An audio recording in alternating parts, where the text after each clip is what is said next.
Inside Pelican Bay, how Supermax control works. A prison built to control the mind. Pelican Bay State Prison was not built to rehabilitate. It was built to control. Opened in 1989 near the Oregon border, this prison represents one of the most extreme applications of incarceration in modern American history. Designed during a national surge of tough-on-crime policies, Pelican Bay introduced a form of confinement that relied not on bars and guards alone, but on isolation, architecture, and psychological pressure. For decades, thousands of incarcerated men were held here under conditions so severe that federal courts would later question whether they crossed constitutional lines. This is not a story of rumor or exaggeration. It is a documented system, engineered, funded, defended, and eventually challenged. And it raises a central question that still echoes through the U.S. prison system today. How much control is too much? Before we go further, if you value deeply researched, factual prison documentaries like this one, support the Inmate Diaries by liking this video and subscribing to the channel. Your support helps us continue producing accurate, in-depth stories that rarely get told. Now, let's step inside. Why Pelican Bay was built. By the late 1970s and early 1980s, California's prison system was under intense pressure. Violence inside state prisons was rising. Powerful prison gangs, such as the Mexican Mafia, Aryan Brotherhood, Black Guerrilla Family, and Nuestra Familia, were exerting influence not just inside prison walls, but on the streets outside. Correctional officials argued that traditional maximum security prisons were no longer sufficient to contain what they described as the most disruptive inmates in the system. At the time, the prevailing correctional philosophy emphasized incapacitation over rehabilitation. Lawmakers and prison administrators believed that removing influential gang members from the general population would reduce violence system-wide. Pelican Bay was designed as the solution. Unlike older prisons that had been retrofitted for segregation, Pelican Bay was built from the ground up with one primary function: long-term isolation. More than half of the facility was dedicated to a special housing unit, commonly known as the SHU, where inmates could be held alone for 22 to 23 hours a day. This was not intended as temporary punishment. For many, it would become indefinite confinement. At the time of construction, prison officials publicly described Pelican Bay as a necessary tool, a way to control inmates deemed too dangerous to interact with others. What was less discussed publicly was how inmates would be selected for this environment, and how difficult it would be to ever leave. Architecture as a weapon. Pelican Bay's most powerful control mechanism was not force. It was design. The special housing unit was engineered to minimize human contact at every level. Cells measured approximately 8 by 10 feet, roughly the size of a parking space. Each contained a concrete bed, a stainless steel toilet sink combination, and blank concrete walls. There were no bars. Only solid steel doors. Inmates inside the SHU could not see other prisoners. Meals were passed through small slots. Movement outside the cell required restraints and escort by armed guards. Even the exercise yard reflected this philosophy. Instead of open spaces, SHU prisoners were placed in individual concrete enclosures, often described by inmates as dog runs. These yards had high walls and mesh ceilings, limiting any view of the outside world to a small patch of sky. According to prison records, this design was intentional. Correctional planners believed that sensory deprivation and separation would neutralize gang leadership by cutting off communication, influence, and status. What they did not publicly address was the psychological cost of such isolation, or how long the human mind could endure it without damage. At the time, long-term solitary confinement had limited scientific study. Its widespread use at Pelican Bay would later become a focal point for medical experts, human rights organizations, and federal courts. But in the early 1990s, the system expanded rapidly, with little external oversight. The gang validation system. At Pelican Bay, placement in the special housing unit was not always the result of a violent act. For many inmates, isolation began with a process known as gang validation. Under California Department of Corrections policy, an inmate could be classified as an active gang member or associate based on a point-based system. Officials relied on a combination of evidence types, some concrete, others controversial. These included tattoos or symbols interpreted as gang-related, written materials or artwork, association with validated gang members, confidential informant statements, possession of certain books, drawings, or cultural symbols. Importantly, a criminal conviction for gang activity was not required. Once validated, an inmate could be assigned to the SHU indefinitely, even if they had committed no recent violent offense. Prison records and later court findings show that inmates often did not know the full details of the evidence used against them, especially when confidential informants were involved. Some evidence remained classified, limiting the inmate's ability to challenge the designation. Correctional officials argued that secrecy was necessary to protect informants and maintain security. Critics argued it removed basic due process. What is clear from official records is that validation became one of the primary pipelines into Pelican Bay's SHU. By the late 1990s and early 2000s, a majority of SHU inmates were held there not for disciplinary violations, but for alleged gang affiliation. And once inside, leaving was extraordinarily difficult. Indefinite isolation. Unlike disciplinary segregation, which had fixed time limits, SHU confinement at Pelican Bay was often indefinite. There was no release date. Inmates could remain in isolation for years or decades, depending on their classification status. Officially, there were only a few paths out. Debriefing, providing information about gang activity. Inactive status review, a multi-year process requiring a clean record. Release or transfer. Death. Debriefing was the most direct route, but also the most dangerous. It required inmates to give detailed intelligence about gang structures and other prisoners. Those who debriefed were often labeled informants, placing them at serious risk if returned to general population. Many inmates refused, citing fear for their lives. Inactive status reviews, on the other hand, could take 6 years or more, during which inmates remained in solitary confinement under constant evaluation.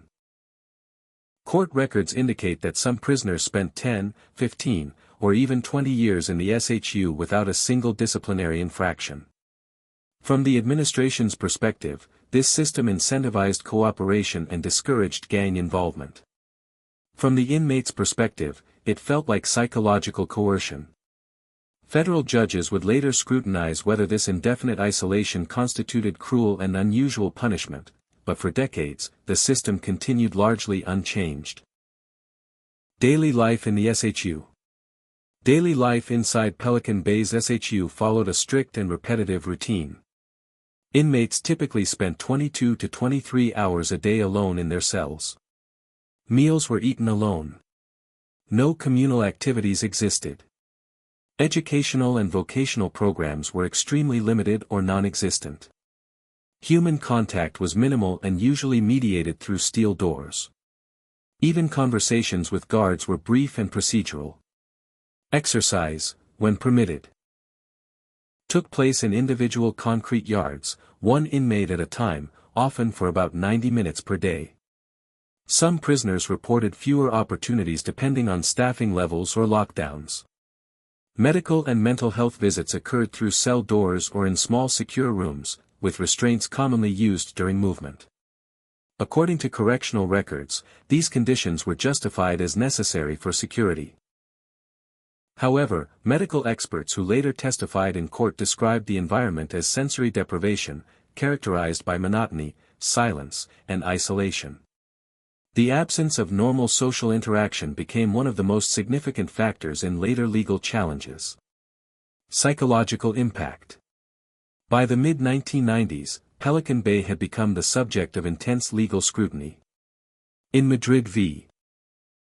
Gomez, a landmark federal case decided in 1995, the court examined the psychological effects of long-term SHU confinement. Expert witnesses, including psychiatrists and psychologists, testified that prolonged isolation could cause or worsen serious mental health conditions. Documented effects included anxiety and panic disorders, depression, hallucinations, cognitive impairment, emotional withdrawal, difficulty concentrating. The court ruled that placing inmates with pre-existing serious mental illness in the SHU violated the Eighth Amendment. However, the ruling did not ban the SHU itself. Instead, it limited who could be housed there. As a result, Pelican Bay continued operating largely the same system, now with mental health screening as a gatekeeper. For inmates without diagnosed mental illness, long-term isolation remained permissible under the law at that time. Human rights organizations criticized the decision as insufficient. Correctional officials maintained that the SHU was an essential management tool. The debate was far from over. Growing tension inside the SHU. By the late 2000s, frustration inside Pelican Bay's SHU had reached a critical point. Thousands of inmates across California were being held in similar conditions, but Pelican Bay stood out because of the length of isolation and the concentration of validated gang affiliates. Internal prison data later released during litigation showed that many inmates had been in solitary confinement for more than a decade, with no clear timeline for release. Communication between inmates was heavily restricted, but not eliminated. Through legal mail, indirect messaging, and carefully timed communication during movement, a small number of prisoners began discussing collective action. Their goal was not escape. It was reform. What emerged next would become one of the largest coordinated prisoner protests in modern U.S. history. The 2011 hunger strike begins. On July 1, 2011, inmates inside Pelican Bay's SHU began refusing meals. The protest was a hunger strike, peaceful, coordinated, and carefully planned. At its peak, more than 6,000 inmates across California participated, making it one of the largest hunger strikes in U.S. prison history. The strike originated inside Pelican Bay, where SHU inmates issued a list of 5 core demands, including an end to indefinite solitary confinement, reform of the gang validation process, compliance with recommendations from a U.S. Commission on Safety and Abuse in Prisons, adequate food and constructive programming, an end to group punishment. The demands were distributed publicly through attorneys and advocacy organizations, ensuring they could be independently verified. Prison officials acknowledged the strike but initially downplayed its significance, stating that most participants resumed eating within days. However, medical monitoring reports confirmed that hundreds continued for weeks, raising serious health concerns. The strike forced Pelican Bay into the national spotlight. For the first time, the internal mechanics of the SHU were being debated outside prison walls. State response and retaliation claims. California prison officials responded by implementing emergency protocols. According to official statements, these measures were intended to maintain order and ensure inmate safety. However, attorneys representing hunger strikers documented allegations of reduced access to personal property, suspension of visiting privileges, lower temperatures inside SHU units, increased use of disciplinary write-ups. The Department of Corrections denied retaliatory intent, stating that operational changes were necessary during a mass protest. Court filings later described the situation as contested, with some claims substantiated through documentation and others remaining disputed. The hunger strike ended after roughly 3 weeks, following negotiations and assurances that policy reviews would take place. But many inmates felt little had changed.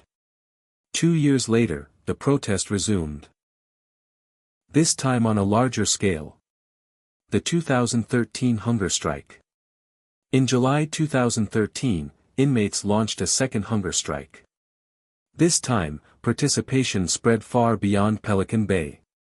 More than 30,000 inmates statewide were reported to have refused meals at some point during the protest, according to state estimates. The scale was unprecedented. Medical professionals, civil rights groups, and international observers began monitoring the situation closely. The strike lasted nearly 2 months for some participants. Several inmates were hospitalized. One death occurred during the period, though officials stated it was not directly caused by the hunger strike, a conclusion that remains publicly documented but disputed by some advocates. Facing mounting pressure, California officials agreed to significant policy changes. The most important shift involved the gang validation system and SHU placement criteria. For the first time, the foundation of Pelican Bay's control model was being formally challenged from within, and forced into reform from the outside. Legal turning point. The hunger strikes coincided with a major class action lawsuit, Ashker vs. Governor of California. Filed on behalf of Pelican Bay SHU inmates, the case argued that indefinite solitary confinement based solely on gang affiliation violated constitutional protections. After years of litigation, a settlement was reached in 2015. Under the agreement, indefinite SHU placement based on gang validation was ended. Inmates were transferred to new step-down programs. Solitary confinement was limited in duration and scope. Periodic reviews were strengthened. As a result, thousands of inmates were released from long-term isolation. Pelican Bay's SHU population dropped dramatically. While the facility did not close, its role within California's prison system fundamentally changed. Supporters of the settlement called it historic. Critics argued it weakened prison security. What is undisputed is that Pelican Bay would never operate the same way again. Pelican Bay today. Today, Pelican Bay State Prison still operates, but its role has changed. Following the 2015 Ashker v. California settlement, the prison no longer holds large numbers of inmates in indefinite solitary confinement based solely on gang validation. The original SHU model, the centerpiece of Pelican Bay's control strategy, has been largely dismantled. Most inmates previously held in long-term isolation were transferred into general population units or structured housing programs with increased out-of-cell time, group interaction, and access to programs. California officials state that security is now maintained through behavior-based discipline rather than affiliation, step-down and review processes, increased mental health screening, limited use of solitary confinement, with stricter time caps. Independent oversight reports confirm that SHU populations across California have dropped sharply since 2015. However, critics note that restrictive housing still exists under different names, and debate continues over how much isolation is still being used behind closed doors. What Pelican Bay represents today is not just a prison, but a case study. A real-world test of how far control can go before it breaks the people inside it, and the system defending it. What Pelican Bay reveals. Pelican Bay was built on a belief that extreme isolation could control violence. For years, it did. On paper. But the long-term consequences exposed deep flaws, psychological harm, legal challenges, and a system that proved difficult to justify under constitutional scrutiny. What happened here reshaped prison policy nationwide. Supermax prisons still exist. Solitary confinement has not disappeared. But Pelican Bay forced the question into public view. Does absolute control create safety, or does it simply create silence? That question remains unanswered. Pelican Bay is only one prison, but its story reflects a much larger truth about power, punishment, and the limits of control. If you value fully factual, deeply researched prison documentaries, subscribe to the Inmate Diaries and stay with us as we continue uncovering the realities hidden behind prison walls. Thank you for watching.